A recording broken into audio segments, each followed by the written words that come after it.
Ito ay rated SPG, striktong patnubay at gabay ng magulang ang kailangan. Malilis nga ang planong pagpatay ni Tanggol kay David, imbis kasi si David ang kanyang hinahanap pero si Ramon ang kanyang matatagpuan.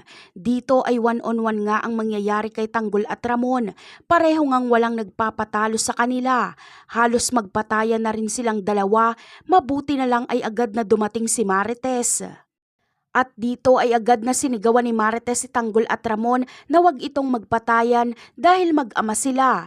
Ikakagulat naman ito ng dalawa dahil hindi nila akalain ang revelasyong ito ni Marites. Hindi makapaniwala si Tanggol at Ramon na konektado pala ang buhay nila sa isa't isa. Ang alam kasi ni Tanggol ay mortal niyang kaaway si Ramon dahil ito ang naging dahilan ng pagkawala ni Mokang. Kung hindi kasi inasawan ni Ramon si Mokang ay sana buhay pa ito hanggang ngayon at hindi nadamay sa gulo ng kanilang pamilya.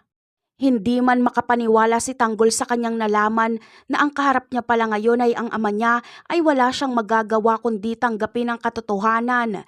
Maraming katanungan si Tanggol na gusto niyang sagutin mismo ni Ramon at Marites, ngunit sa ngayon ay malabo itong mangyari dahil parating na ang mga kapulisan para hulihin silang lahat na nag-umpisa ng gulo sa San Dimas. At sa pagtakas nga nila Tanggol at Ramon sa kapulisan ay makakasalubong pa nila si Rigor. Dito ay hindi nga magpapapigil si Rigor kahit sino pang humarang sa kanya. Raratratin niya ang mag-amang Tanggol at Ramon. Ngunit papalagan nga siya ni Tanggol kaya si Rigor at Tanggol naman ang maghahabulan. Makakaiwas man si Tanggol sa mga bala ni Rigor, ngunit si Ramon ay hindi dahil tatamaan ito ni Rigor at malala ang kanyang magiging lagay. Kaya walang choice si Tanggol kundi akayin si Ramon at dalhin ito sa pagamutan.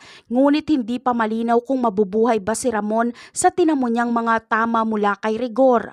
At yan ang aabangan natin sa susunod na episode. Bye!